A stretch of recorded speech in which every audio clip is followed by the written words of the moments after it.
Hello, this is Kamlesh Ahuja sir की chemistry class.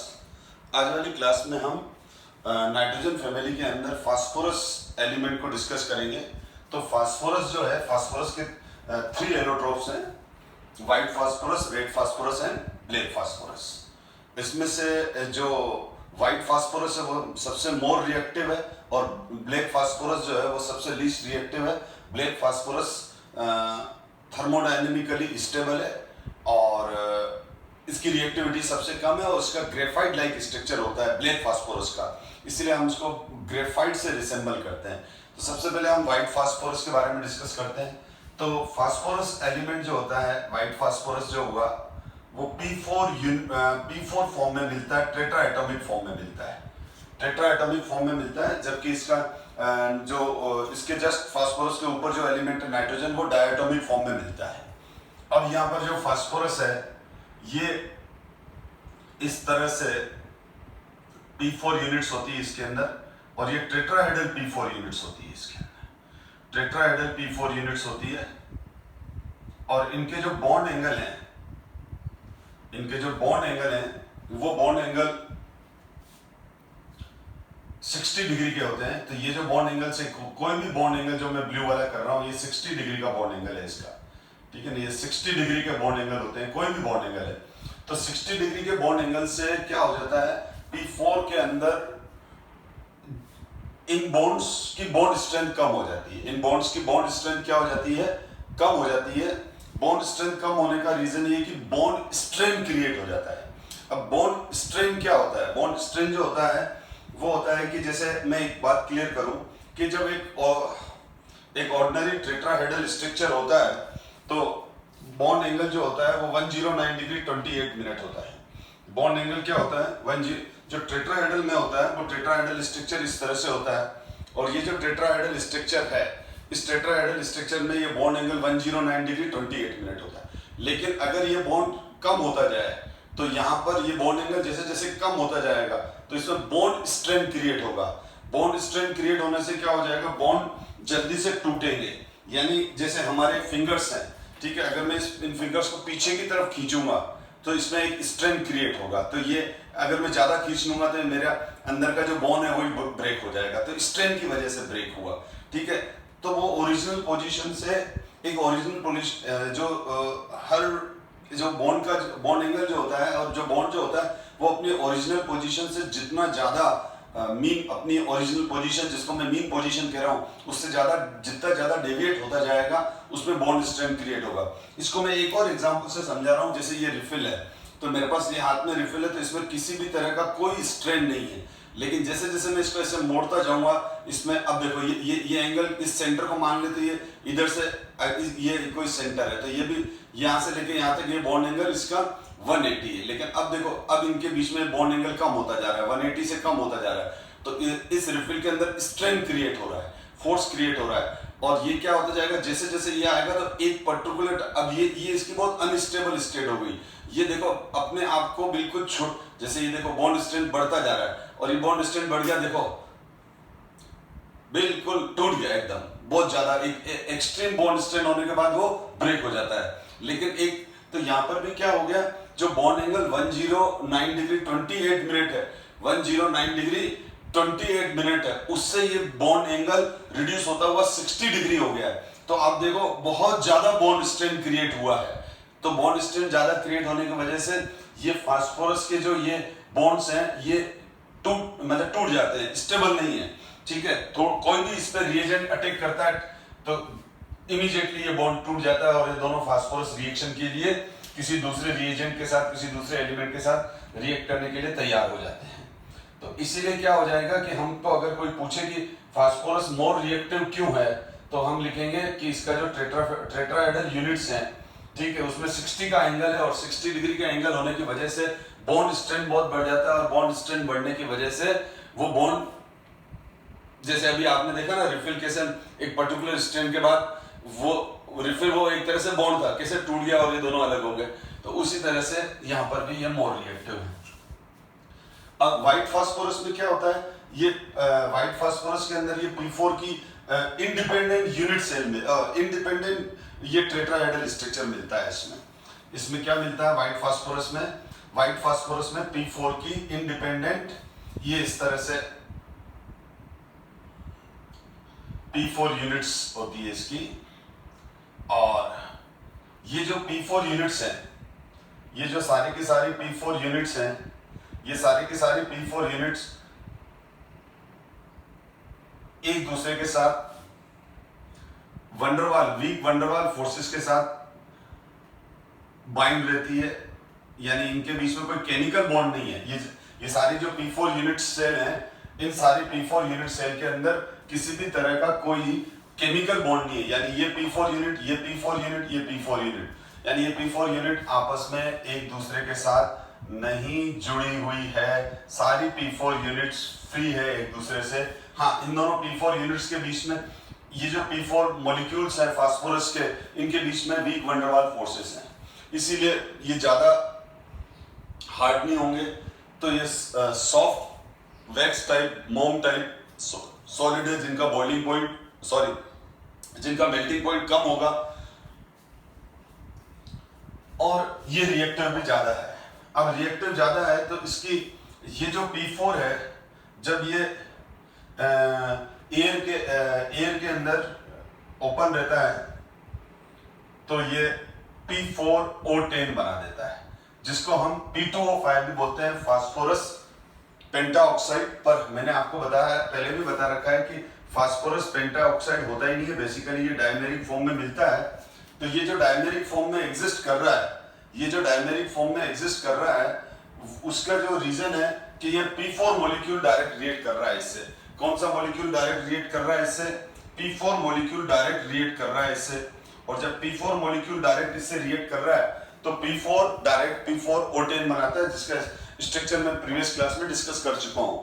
अब ये एक रिएक्शन एक्सोथर्मिक है, तो ये जब एयर के अंदर ये रिएक्शन होती है तो ये एक्सोथर्मिक रिएक्शन है, और ये एक्सोथर्मिक रिएक्शन है तो इससे जो एनर्जी रिलीज होती है, जनरली एक्सोथर्मिक रिएक्शन के अंदर क्या होता है कि जो एनर्जी रिलीज होती है वो हीट के फॉर्म में रिलीज होती है, हीट के फॉर्म में रिलीज होती है। पर यहाँ पर हीट के फॉर्म में रिलीज ना होकर ये एनर्जी लाइट रेडिएशन के फॉर्म में रिलीज होती है। लाइट रेडिएशन निकलते हैं, क्या निकलते हैं यहाँ? Light radiation. तो हम इसको मैं अभी बता रहा हूँ, आगे लिखा हुआ मैंने टर्म ल्यूमिनेसेंस जिसको बोलते हैं। तो ल्यूमिनेसेंस की जगह हम इसके साथ प्रीफिक्स कीमी लगा देते हैं, तो कीमी ल्यूमिनेसेंस बोलते हैं इस लाइट रेडिएशन को। और ये एक ग्रीन कलर की लाइट शो करता है। तो क्या होता है कि जनरली ऑर्डिनरी लाइट में, अभी इस रूम में अगर मेरे पास व्हाइट फास्फोरस पड़ा है तो वो धीरे धीरे इसमें कन्वर्ट हो जाएगा, लेकिन हमको ग्रीन ल्यूमिनेसेंस या ग्रीन ग्लो नहीं दिखेगा। क्यों नहीं दिखेगा? क्योंकि इस लाइट के अंदर वो दब जाता है। लेकिन अगर आप उसको डार्क में व्हाइट फास्फोरस को छोड़ दोगे, तो डार्क में जब व्हाइट फास्फोरस को आप छोड़ दोगे तो आप देखोगे कि उससे ग्रीन, उसके सरफेस से ग्रीन ग्लो या ग्रीन लाइट इमिट हो रही है। वो उसका रीजन यही है कि P4O2 से रिएक्शन करके P4O10 बना रहा है, और जो एक्सोथर्मिक रिएक्शन है, और ये एक्सोथर्मिक रिएक्शन है, और इससे जो एनर्जी रिलीज हो रही है वो लाइट के फॉर्म में हो रही है, और उसको कीमिल्यूमिनेसेंस बोलते हैं अपन। अब ध्यान दो, अब इसीलिए आपसे अगर कोई पूछे कि इन dark white phosphorus show exhibit green glow, तो उसका रीजन ये लिखोगे कि इसका ऑक्सीडेशन हो रहा है और वो एक्सोथर्मिक रिएक्शन है। अब इसमें क्या होता है कि इसके मेल्टिंग पॉइंट भी कम है, क्योंकि इंटरमोलिकुलर फोर्सेस इसमें बहुत कम है। और P4 जो व्हाइट फास्फोरस जो होता है, जब हॉट NaOH के साथ रिएक्ट करता है तो फास्फीन बनाता है। मैं इसके बारे में बाद में डिस्कस करूंगा, क्योंकि फास्फीन हमारे पास अलग से टॉपिक है। अब दूसरा एक इंपॉर्टेंट बात जो बहुत इंपॉर्टेंट है, जो एग्जाम में क्वेश्चन भी आता है, ठीक है। दूसरा क्वेश्चन, एक तो ये आता है क्वेश्चन की डार्क के अंदर ग्रीन ग्लो व्हाइट फास्फोरस पे क्यों नजर आती है, एक। दूसरा ये पूछते हैं कि ना व्हाइट फास्फोरस को हम लेबोरेटरी के अंदर वाटर के अंदर रखते हैं, जैसे सोडियम को हम केरोसिन में रखते हैं। Why sodium kept in kerosene? क्योंकि सोडियम को केरोसिन में इसीलिए रखते हैं कि सोडियम एयर और मॉइस्चर तेजी से रिएक्ट करके और एक्सप्लोसिव रिएक्शन देता है और वो सारा का सारा खत्म हो जाएगा। लेकिन केरोसिन के अंदर वो एटमॉस्फेयर और मॉइस्ट से कट हो जाता है, इसीलिए वो केरोसिन में पड़ा रहता है। तो केरोसिन के अंदर एयर और मॉइस्ट डिसॉल्व नहीं होती है, तो सोडियम एयर और मॉइस्ट के कांटेक्ट में नहीं आता है तो रिएक्ट नहीं करता है। लेकिन यहाँ दूसरा रीजन है, यहाँ हम फास्फोरस को वाटर के अंदर रखना पड़ता है। उसका रीजन है कि इसका इग्निशन टेम्परेचर लो है। एक्चुअल में क्या होता है कि हर मॉलिक्यूल, हर एलिमेंट का एक इग्निशन टेम्परेचर होता है। जब हम किसी एलिमेंट का टेम्परेचर बढ़ाना स्टार्ट करते हैं तो एक पर्टिकुलर टेम्परेचर के बाद वो फायर केच कर लेता है, और इसका जो इग्निशन टेम्परेचर होता है वो 30 डिग्री अराउंड 300 केल्विन के आसपास होता है। ठीक है, तो 30 डिग्री के आसपास आते आते, ठीक है, तो क्या हो जाता है, ये फायर केच कर लेता है। इसका मतलब अगर रूम टेम्परेचर 30 डिग्री के नियर बाय है तो क्या हो जाएगा, ये व्हाइट फास्फोरस फायर केच कर लेगा। तो इसका इग्निशन टेम्परेचर लो होता है। तो अब अगर हम इसको लैब में अगर खुला छोड़ देंगे तो वो तो फायर केच कर लेगा। तो इससे बचने के लिए हम क्या करते हैं, उस फास्फोरस को वाटर जिस बोतल में रखते हैं तो उसमें पहले थोड़ा वाटर भर देते हैं और फिर फास्फोरस के पीसेस रख देते हैं। तो that's why phosphorus kept in water in laboratory. जैसे 11 में आपका क्वेश्चन था कि सोडियम को हम केरोसिन में रखते हैं। अब इस तरह से, अब जब हम इस व्हाइट फास्फोरस को इनर्ट एटमॉस्फेयर में देखो, कोई भी चीज बर्न कब होगी, जब तक ऑक्सीजन नहीं होगी। अगर मैं इस व्हाइट फास्फोरस को या तो वाटर में रख दूं या फिर मैं ऑक्सीजन फ्री एटमॉस्फेयर में रख दूं, यानी एक ऐसा मेरे पास सिस्टम है जिसमें ऑक्सीजन का कंसंट्रेशन 0 है, तो अब उस केस में तो व्हाइट फास्फोरस अगर अंदर पड़ा है तो टेम्परेचर हाई भी हो जाएगा तो भी वो फायर केच नहीं करेगा, क्योंकि फायर केच करने के लिए जो फर्स्ट रिक्वायरमेंट है उसको O2 मिलना जरूरी है, क्योंकि किसी भी चीज को बर्न होने के लिए O2 नेसेसरी कंडीशन है। तो हम क्या करते हैं, P4 को इनर्ट एटमॉस्फेयर में, ऑक्सीजन फ्री एटमॉस्फेयर में जब हम हाई टेम्परेचर पर उसको हीट करते हैं, और हीट करते हैं तो होता क्या है, वो पॉलीमराइज होने लग जाता है। यानी इसका ये बॉन्ड टूटता है और आगे बनता है, ये बॉन्ड टूटता है और ये आगे बनता है, ये बॉन्ड टूटता है और ये आगे बन जाता है। तो यहाँ पर क्या हो गया, बहुत सारे फास्फोरस P4 यूनिट्स आपस में इस तरह से कंबाइन कर जाती हैं। यानी अगर NP4 यूनिट्स हैं तो उसको इनर्ट एटमॉस्फेयर में जब हम हीट करते हैं, इनर्ट एटमॉस्फेयर में हीट करते हैं जब हम इसको, तो P4 होल N बन जाता है, P4 होल N बन जाता है। तो यहाँ पर अब ये तो यहाँ इंडिपेंडेंट यूनिट्स हैं और हम इनको व्हाइट फास्फोरस कहते हैं, और अब इस केस में इसका कलर भी चेंज हो जाता है और रेड फास्फोरस बन जाता है। तो रेड फास्फोरस व्हाइट फास्फोरस से बनता है, ठीक है। और रेड फास्फोरस और व्हाइट फास्फोरस में ये डिफरेंस है कि व्हाइट फास्फोरस में तो P4 की इंडिपेंडेंट यूनिट्स थी, और रेड फास्फोरस में ये जो P4 की यूनिट्स हैं, इनमें दो P4 यूनिट्स के बीच में स्ट्रॉन्ग कोवेलेंट बॉन्ड बन जाता है। अब जब इनमें स्ट्रॉन्ग कोवेलेंट बॉन्ड बन जाता है, इनमें जब क्या बन जाता है बेटा, स्ट्रॉन्ग कोवेलेंट बॉन्ड बन जाता है। तो स्ट्रॉन्ग कोवेलेंट बॉन्ड बनने की वजह से ये P4 यूनिट आपस में क्लोजली पैक्ड हो जाती है और हार्ड हो जाएगा, रिएक्टिविटी कम हो जाएगी, इसका इग्निशन टेम्परेचर बहुत ज्यादा हो जाता है, तो इसको वाटर में रखने की जरूरत नहीं है। तो रेड फास्फोरस कैसा होता है, ये इस तरह से होता है। तो मैं एक बार थोड़ा सा आपको कुछ स्लाइड्स डिस्प्ले कर देता हूं जिसमें मैंने जो पढ़ाया है और कुछ फैक्ट भी हैं वो डिस्कस कर लेते हैं। तो यहाँ पर देखो, फास्फोरस के allotrope white, red and black. उसके बाद देखो, white phosphorus is a translucent white vaccine solid and more reactive. It is poisonous. White phosphorus poisonous है, ये ध्यान रखना। इनसॉल्युबल इन वाटर, तभी तो वाटर में रख रहे थे, but soluble in carbon disulphide and glow in dark. और मैंने कहा था इसको हम बोलते हैं कीमिल्यूमिनेसेंस, ठीक है। जो मैं बोल रहा था ना, ल्यूमिनेसेंस होता है, लेकिन ल्यूमिनेसेंस का मतलब होता है लाइट का निकलना, और अगर किसी केमिकल रिएक्शन से लाइट निकल रही है तो उसको बोलेंगे कीमिल्यूमिनेसेंस। कीमिल्यूमिनेसेंस क्या है, कोई भी केमिकल रिएक्शन हो और उस केमिकल रिएक्शन के होने से जो एनर्जी है वो लाइट के फॉर्म में निकले, पर्टिकुलर कलर की लाइट के फॉर्म में निकले, या वो केमिकल रिएक्शन होते ही वो ग्लो करने लग जाए, तो हम बोलेंगे दिस फिनोमेना इज कॉल्ड कीमिल्यूमिनेसेंस। ठीक है। It is dissolve in boiling NaOH solution in an inert atmosphere. हमेशा P4 को इनर्ट एटमॉस्फेयर में ही हीट करेंगे। ऐसा क्वेश्चन एग्जाम में आए तो आप लिखोगे कि इसको इनर्ट एटमॉस्फेयर में इसीलिए हीट करना पड़ता है क्योंकि इसका इग्निशन टेम्परेचर कम है, तो ये ऑक्सीजन के कांटेक्ट में आते ही बर्न होना स्टार्ट हो जाता है। ठीक है। तो it dissolve in boiling NaOH solution in an inert atmosphere giving PS3 phosphate. तो ये रहा, ये P4 thrice NaOH thrice H2O, P4 white phosphorus 3 NaOH 3 H2O gives phosphine PS3 and NaH2PO2 sodium. ठीक है, सोडियम हाइपोफॉस्फाइट। ठीक है, चलो नाम से अभी कोई मतलब मत रखो, बाद में बता रहा हूं मैं, इनके नाम आगे आने वाले हैं। P4 thrice NaOH thrice H2O PS3 and thrice NaH2PO2।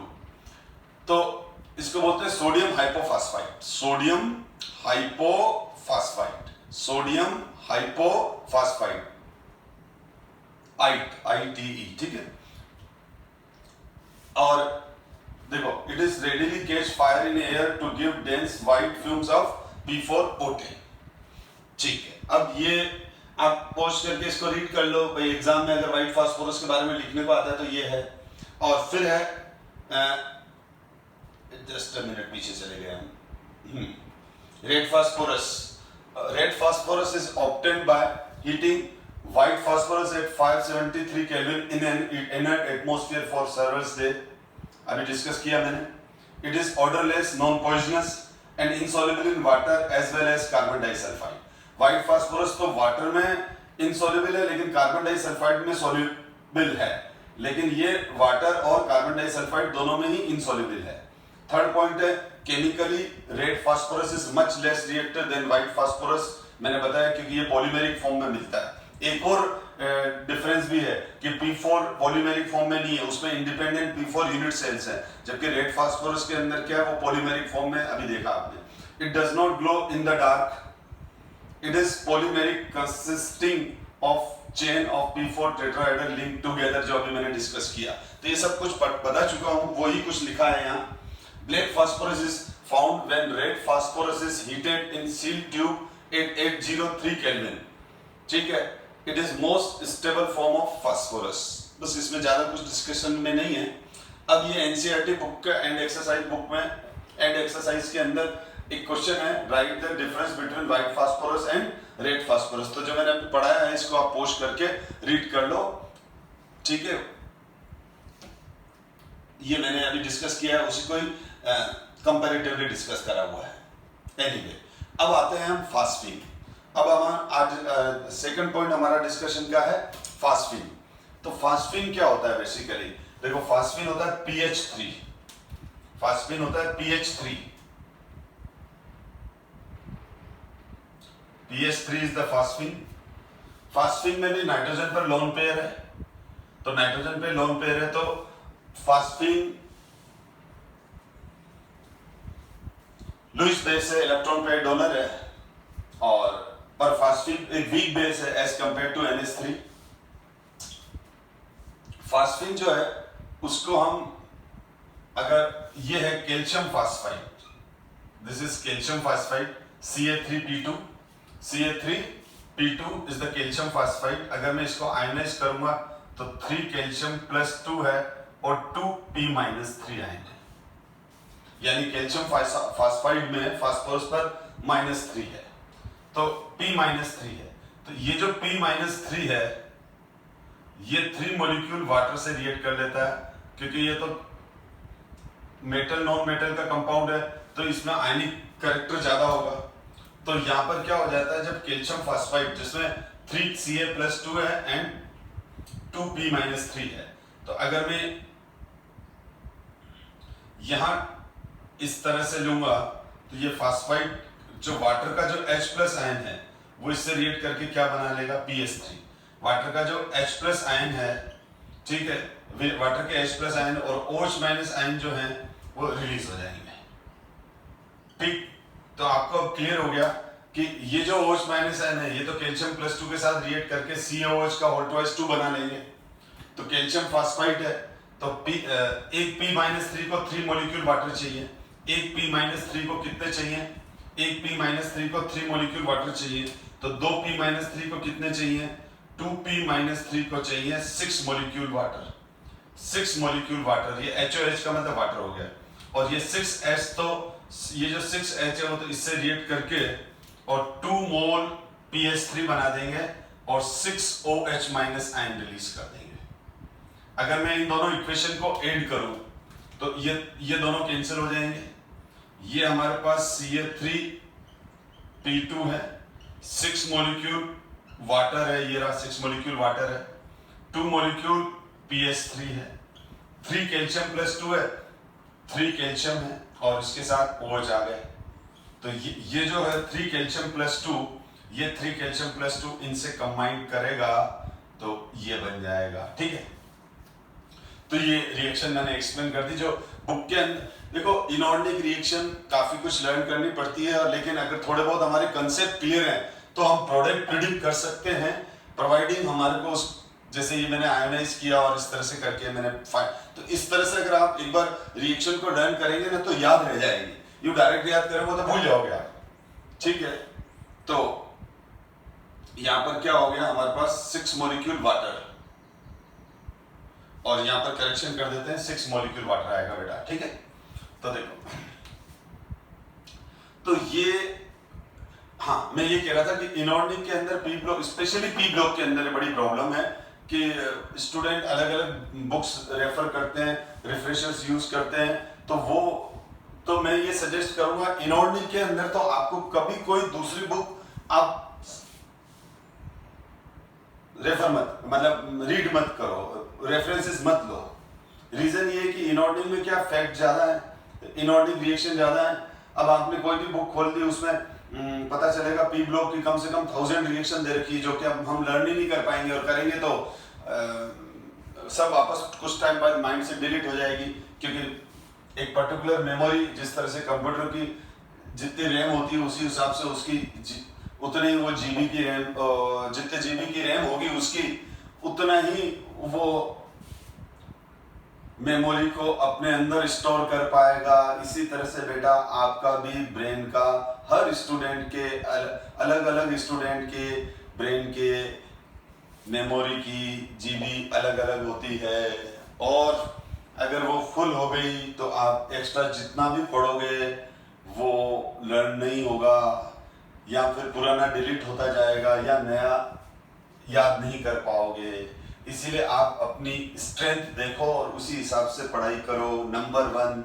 Number 2, unwanted detail पढ़ने से कोई मतलब नहीं है, क्योंकि एक एक पी ब्लॉक के अंदर अगर आप हायर क्लासेस में चले जाओ तो एस ब्लॉक एलिमेंट्री 200 पेजेस का है।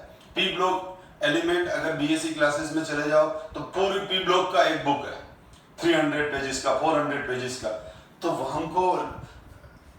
हमको कंटेंट वही पढ़ना है जो हमारे सिलेबस का है। तो इनऑर्गेनिक के लिए मेरा प्योर सजेशन है इनऑर्गेनिक की गॉड बुक एनसीईआरटी। इनऑर्गेनिक में हमारी जो बुक है वो क्या होनी चाहिए, एनसीईआरटी बुक या बोर्ड बुक, अगर कोई दूसरे स्टेट बोर्ड से है तो उसकी बोर्ड बुक, क्योंकि इन बोर्ड बुक से बाहर आईआईटी एडवांस तक में भी क्वेश्चन नहीं आते हैं। ठीक है, अगर एक आधा आता है तो वो रेयरली है, उसके पीछे हमारा सिलेक्शन नहीं रुकेगा, लेकिन 99% क्वेश्चन इनऑर्गेनिक के, मेरा ये एक्सपीरियंस है जेई में और नीट के अंदर या इस तरह से रिलेटेड जो भी कॉम्पिटिटिव एग्जाम है, एनसीईआरटी से यूं के यूं आ जाते हैं, यूं के यूं आ जाते हैं। मैं तो 99% बोल रहा हूं, आते 100% है, खाली 1% रिस्क के हिसाब से, मतलब मैं सेफ्टी के हिसाब से बोल रहा हूँ। बाकी मेरा तो इतना एक्सपीरियंस है कि मेरे को जब भी किसी स्टूडेंट ने कहा सर ये देखो ये इनऑर्गेनिक कितने टफ क्वेश्चन है, मैं बोलता हूँ बेटा ये पेज खोल देख, यहाँ पर ये रहा क्वेश्चन, ठीक है। अब वो थोड़ा सा उसको चेंज कर देगा, लेकिन उसने एनसीईआरटी ढंग से पढ़ रखी तो वो क्वेश्चन कर लेगा। अब देखो, अब क्या होता है कि लेबोरेटरी प्रिपरेशन फास्फीन का क्या होता है, तो फास्फीन का जो लेबोरेटरी प्रिपरेशन है वो है P4 thrice NaOH thrice H2O। ठीक है, जो मैंने अभी बताया ये सोडियम हाइपोफॉस्फाइड बन गया, और PS3 जो मैंने अभी आपको बताया था, अभी जस्ट बताया कि फास्फीन को जो लेबोरेटरी में बनाते हैं तो हम क्या करते हैं, राउंड बॉटम फ्लास्क लेते हैं। राउंड बॉटम फ्लास्क के अंदर हम सबसे पहले इसके अंदर कंसंट्रेटेड NaOH भर देते हैं। कंसंट्रेटेड NaOH का मतलब वाटर है उसमें, क्योंकि NaOH की फिजिकल स्टेट सॉलिड होती है, तो NaOH में थोड़ा सा वाटर डाल के और उसको सॉल्यूशन बना लेते हैं। तो इसका मतलब इसमें NaOH भी है और वाटर है, लेकिन वाटर की क्वांटिटी इतनी ज्यादा नहीं है, लेकिन इतनी सफिशिएंट है कि हमारे रिएक्शन हो जाए। अब हम इसके अंदर ये फास्फोरस के टुकड़े डाल देते हैं और इसको हीट करना स्टार्ट करते हैं। जब हम इसको हीट करते हैं तो ये बॉईल होने लग जाता है, और जब ये बॉईल होने लग जाता है तो जो P4 है, ये P4 जो है वो NaOH से रिएक्ट करता है, और P4 NaOH से स्लोली रिएक्ट करता जाता है, और P4 जब NaOH से रिएक्ट करता है तो ये वाला रिएक्शन होता है P4 3 NaOH 3 H2O, और इससे क्या बनने लग जाती है, फास्फीन गैस बनने लग जाती है PS3, और बाय प्रोडक्ट बनता है NaH2PO2, सोडियम हाइपोफॉस्फाइड बन जाता है। तो ये तो क्या होता है, ये होता है नॉन वोलेटाइल। ये क्या होता है बेटा, ये होता है नॉन वोलेटाइल। अब जब ये नॉन वोलेटाइल है तो ये वाला कंपोनेंट तो इसके अंदर ये ब्लू बन रहा है और ये अंदर ही रह जाएगा, ठीक है, और ये व्हाइट फास्फोरस धीरे धीरे रिएक्ट करता हुआ कम होता जाएगा, और जो फास्फीन गैस है वो फास्फीन गैस बाहर आने लग जाएगी। ये फास्फीन गैस बाहर आने लग गई, ये फास्फीन गैस बाहर आने लग गई। रिएक्शन फास्फीन गैस फॉर्म में है, और फास्फीन गैस इसीलिए है NH3 इजीली लिक्विडेबल। NH3 भी गैस है, लेकिन उसमें थोड़ा सा ही कूलिंग और कंप्रेशन करते हैं तो वो लिक्विड में कन्वर्ट हो जाती है, क्योंकि NH3 में इंटरमोलिकुलर हाइड्रोजन बॉन्डिंग बनते हैं, लेकिन PS3 में इंटरमोलिकुलर हाइड्रोजन बॉन्डिंग नहीं बन पाता है। इसीलिए PS3 गैस को अगर हमको लिक्विड में कन्वर्ट करना है तो वेरी लो टेम्परेचर और वेरी हाई प्रेशर चाहिए, यानी PS3 इजीली लिक्विडिफाई नहीं होती है। इसीलिए हमको इसलिए हम इस मेथड से जब PS3 हम कलेक्ट करते हैं तो ये PS3 गैस जो है ये गैस फॉर्म में आती है। अब जैसे ये गैस फॉर्म में बाहर आती है, ठीक है, बाहर आते ही इसमें आग लग जाती है। इसमें क्या लग जाती है, आग लग जाती है। PS3, अब मैं बड़ा कंट्रोडिक्टिंग बात कर रहा हूं। PS3 नॉन इन्फ्लेमेबल है, यानी PS3 एक होता है ना, मतलब PS3 स्पॉन्टेनियसली अपने आप से उसमें आग नहीं लगती है, लेकिन इसका मतलब ये नहीं हुआ कि वो जलती नहीं है। कोई जलाने वाला मिल जाए तो जलने लग जाती है, ठीक है। यानी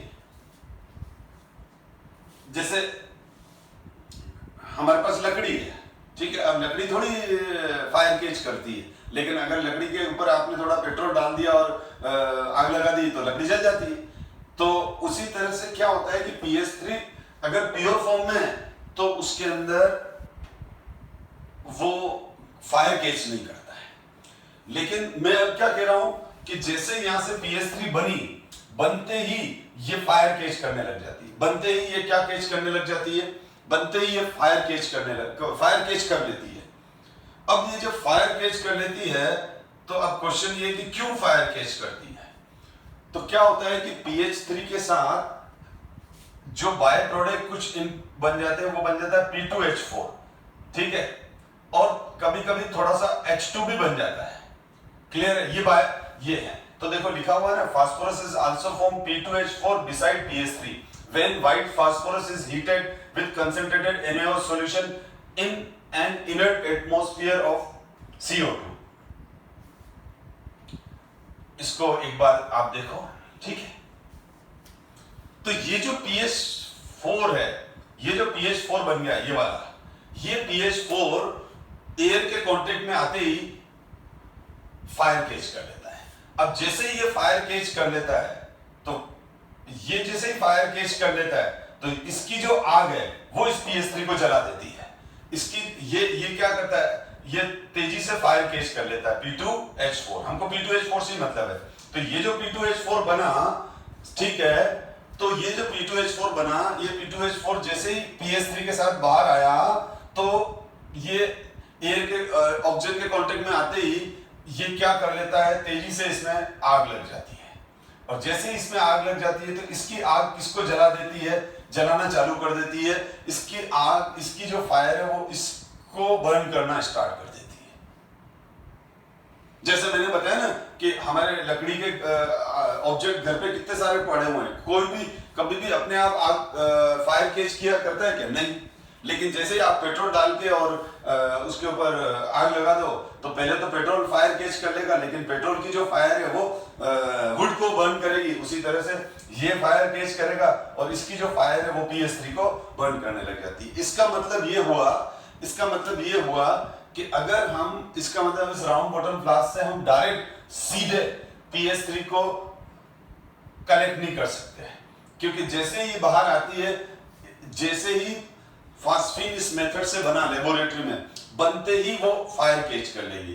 तो हमको अब इस फायर को कैसे रोकना है? तो फायर को रोकने का एक ही तरीका है, जो इनफ्लेमेबल है, जो P2H4 है, जिसकी वजह से आग लग रही है, इसी को ही खत्म कर दो। एक तरीका तो ये है, और दूसरा तरीका ये है कि हम क्या करें, ये P2H4 और PS3 का जो मिक्सचर बन रहा है वो एयर के कांटेक्ट में है, उससे पहले ही PS3 को अलग कर दो। किससे? P2H4 से। तो हमारे पास हम क्या करते हैं, जैसे ही हमारे पास इस राउंड बॉटम फ्लास्क के अंदर, जैसे ही ये राउंड बॉटम फ्लास्क से हमारा क्या बन गया, यहां से हमारा PS3 बन गया, तो हम क्या करते हैं, इसको हम एक यहां पर इस तरह का एक सिस्टम बना देते हैं जो बंद रहता है, और यहां से इस गैस को हम HI के सॉल्यूशन में पास कर देते हैं। ये कौन सा सॉल्यूशन है बेटा? अब यहां पर तो क्या हो गया, यहां से तो मैंने क्या कहा था, ये हमारा वही था, ठीक है, जिसमें क्या पड़ा हुआ है, NaOH भी है, वाटर भी है और व्हाइट फास्फोरस भी है।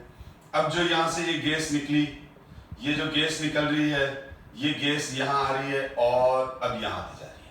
अब ये क्या है, ये HI सॉल्यूशन है। ये क्या है बेटा? HI सॉल्यूशन है। मैंने क्या बताया था, PS3 क्या है? PS3 बेसिक है। तो जिस तरह से अपन देखते हैं ना, NH3 जो होता है वो HI से या HCl से रिएक्शन करता है, ठीक है, तो क्या बना लेता है, NH4Cl, और NH4Cl अमोनियम क्लोराइड है। NH4Cl क्या है? NH4Cl अमोनियम क्लोराइड है, सॉलिड है, क्योंकि NH3 बेस है, HCl एसिड है, तो HI अच्छा एसिड है, स्ट्रॉन्ग एसिड होता है HI भी। तो अब क्या होगा, अब यहां पर जैसे ही PS3 निकला, PS3 के साथ P2H6 भी निकल रहा है, लेकिन PS3 जो है, जैसे यहाँ PS3 किसके कांटेक्ट में आया, HI सॉल्यूशन के कांटेक्ट में आया, तो ये रिएक्शन करके फास्फोनियम आयोडाइड बना देते हैं। It is called phosphonium iodide. PH4 plus is called phosphonium ion. अब ये फास्फोनियम आयन सॉलिड होता है, और ये जैसे यहाँ से PS3 आती है, PS3 इस HI से रिएक्ट करती है, PS3 इस HI से रिएक्ट करती है, और HI से रिएक्ट करती जाती है, और यहाँ पर हमारे पास फास्फोनियम आयोडाइड सॉलिड फॉर्म में प्रेसिपिटेट होता जाता है, या कुल मिला के अंदर सॉलिड फॉर्म में बनता जाता है। ठीक है, तो हम सारी की सारी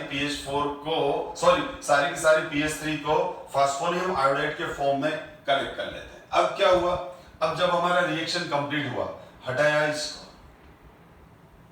ठीक। अब ये वाला जो फास्फोनियम आयोडाइड है, ये वाला जो फास्फोनियम आयोडाइड है, इसको मैंने अलग कर लिया।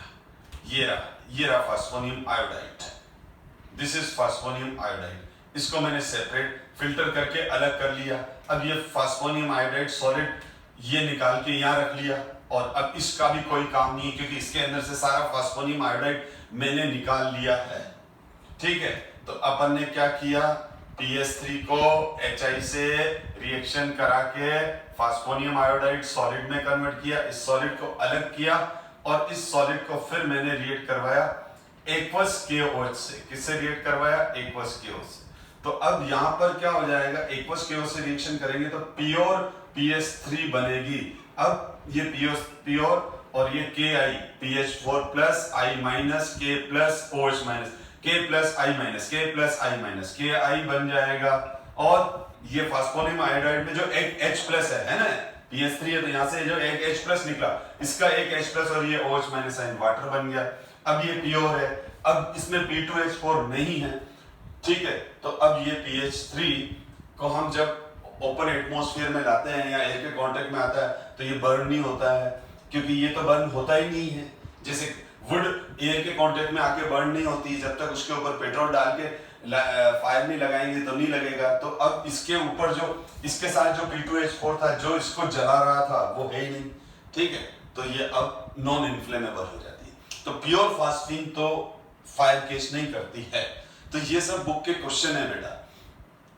अब इसमें अभी आपने देखा कि इसका मतलब अगर हम व्हाइट फास्फोरस को कंसंट्रेटेड NaOH से रिएक्ट करेंगे तो उसके सरफेस पर जो फास्फीन बाहर आएगी वो P2H4 के साथ अगर बाहर आती है तो वो फायर केच करती है, ठीक है। तो ये ध्यान रखना। और अगर P2H4 को उसमें से हटा लिया जाए तो फिर प्योर PS3 फायर केच नहीं करती है। तो लिखा हुआ as soon as the bubbles of gas comes, ठीक है, यानी PS3 के in contact with air they catch fire spontaneously forming ring of smoke known as vortex rings, ठीक है।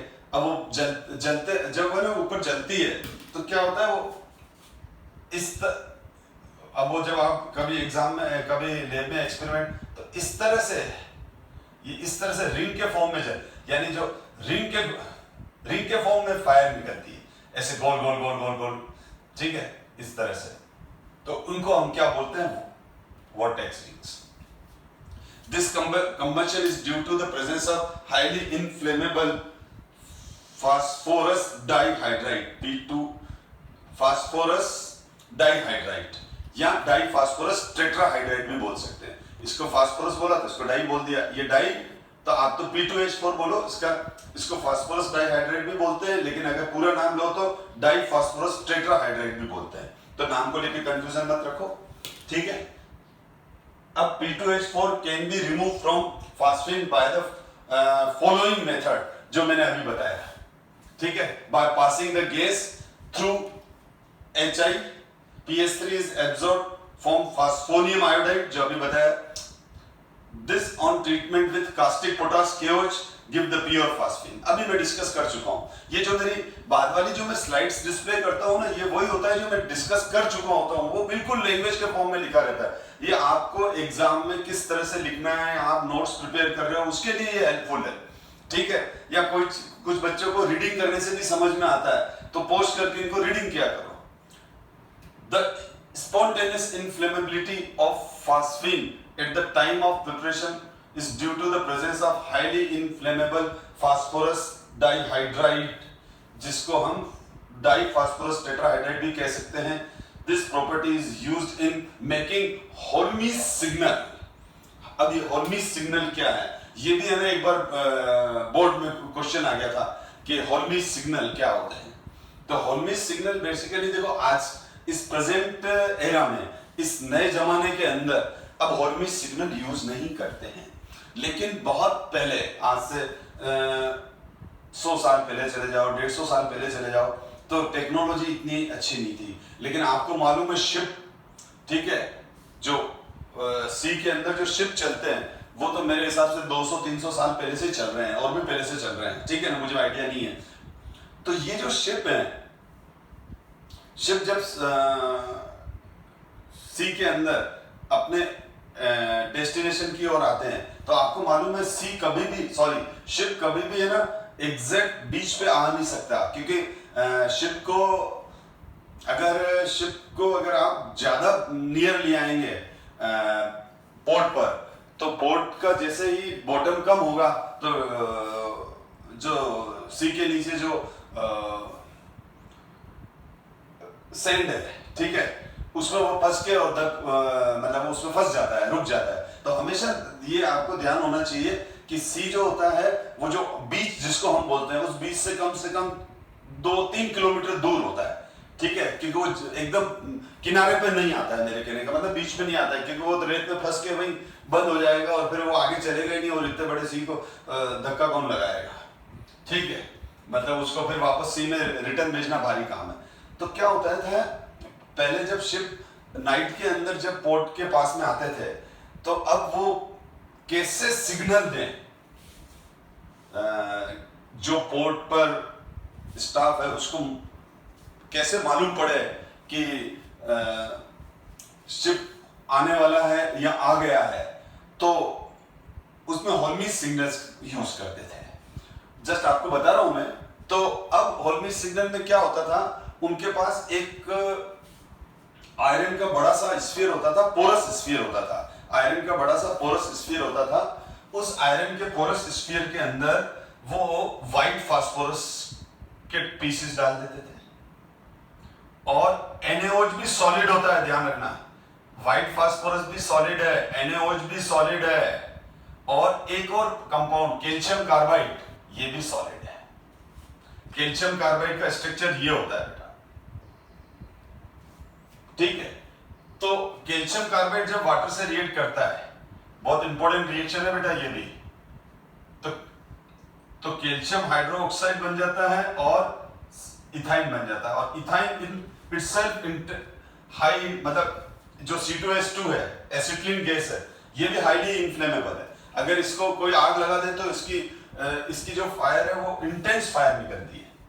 तो क्या करते हैं, solid white phosphorus, solid NaOH और CaCO2, इसका एक पाउडर, एक प्रॉपर प्रोपोर्शन का पाउडर होता है इनके पास, शिप वालों के पास पहले होता था। अब वो क्या करते हैं, उस पाउडर को उसके अंदर भर देते थे। आयरन के एक बड़ा सा स्फीयर होता था, पोरस स्फीयर, ठीक है, उसके अंदर फिल करके उसको टाइट कर देते थे, और फिर उस पर चेन लगी हुई रहती थी उस आयरन स्फीयर पे। अब उसको वो क्या करते थे, समंदर के अंदर, सी के अंदर फेंक देते थे। वो मतलब इस तरह से डिजाइन होता था कि वो ऊपर फ्लोट ही करता था, ठीक है ना, वो इस तरह का सिस्टम था, ठीक है। तो कुल मिला के अपन को उसकी डिटेल में नहीं जाना है, मेरे कहने का मतलब सीधा है कि इन तीनों का मिक्सचर एक पर्टिकुलर सिस्टम में डाल दिया जाता है जो पोरस है, और उसको समंदर के अंदर, सी के अंदर पोर्ट वाले साइड में फेंक दिया जाता है।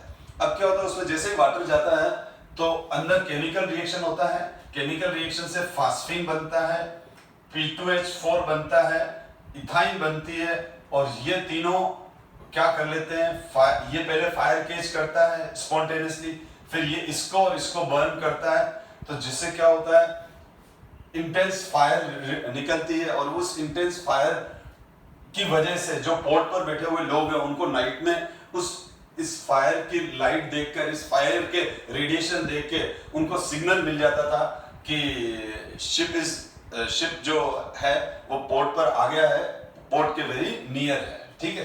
तो इसको हम होल्मीज सिग्नल बोलते हैं। एनीवे, अब ये होल्मीज सिग्नल के बाद हम आगे डिस्कस करते हैं।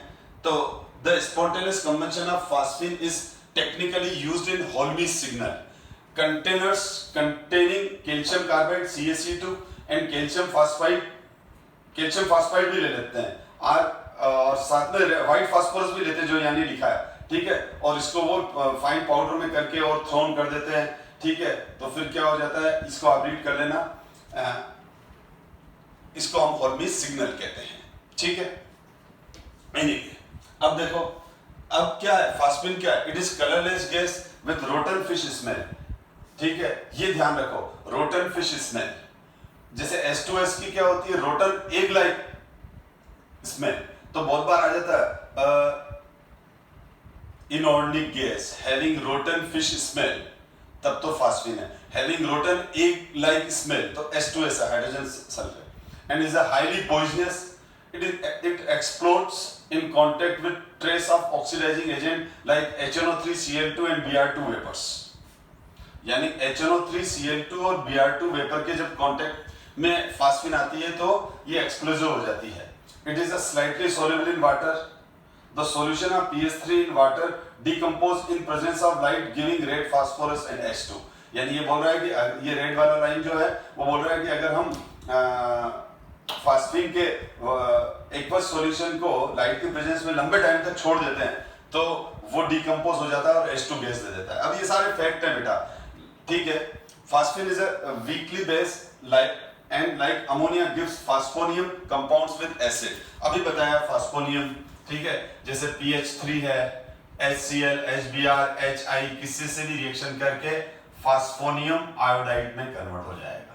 फास्फोनियम में क्या है तो देखो PH3 का शेप तो क्या हो जाएगा, ट्रायगोनल पिरामिडल, क्योंकि यहाँ पर PH3 में तो क्या होता है, 1 लोन पेयर होता है, 3 सिग्मा होता है, 4 हाइब्रिड स्टेट है, sp3 है, बॉन्ड एंगल कम होगा।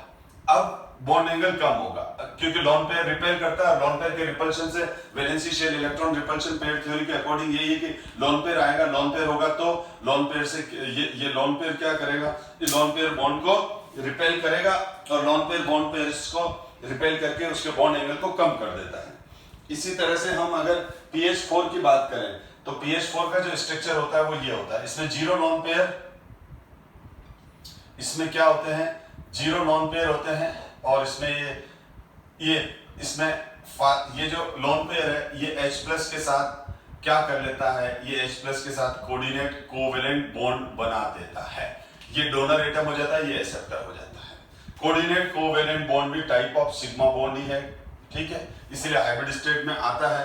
तो यहाँ sp3 हो जाता है, टेट्राहेड्रल हो जाता है, लोन पेयर गायब हो गया, बॉन्ड एंगल अपनी ओरिजिनल पोजीशन पे आ जाता है। यहाँ तो लोन पेयर की वजह से बॉन्ड एंगल कम हो गया था, ठीक, तो ये हो गया ट्रायगोनल पिरामिडल, ठीक, यहाँ बॉन्ड एंगल कम, 1 लोन पेयर 3 सिग्मा, ठीक है। अगर हम हाइब्रिडाइजेशन कंसेप्ट से चले, ट्रेगो कंसेप्ट होता है लेकिन हमारे सिलेबस में नहीं है, वो ध्यान दो बेटा। तो इसीलिए इसका आंसर इसी से देना है, हाइब्रिडाइजेशन कंसेप्ट से और valency shell electron repulsion pair theory use करते हुए। अब हम इसके आंसर बुक के जो क्वेश्चन है वो ये है, in what way can be prove that PH3 is basic in nature. मैंने बता दिया PH3 HI से PH3 react with acid like HI to form PH4I which show that it is a basic in nature। PH3 plus HI phosphonium iodide due to lone pair on phosphorus atom, PH3 is acting as a Lewis base in the above reaction। Clear है, हम अभी discuss कर चुके हैं इसको। ये है NCERT के एग्जांपल क्वेश्चन है, NCERT के अंदर इंटेक्स एग्जांपल है, ये भी इंटेक्स क्वेश्चन ही है।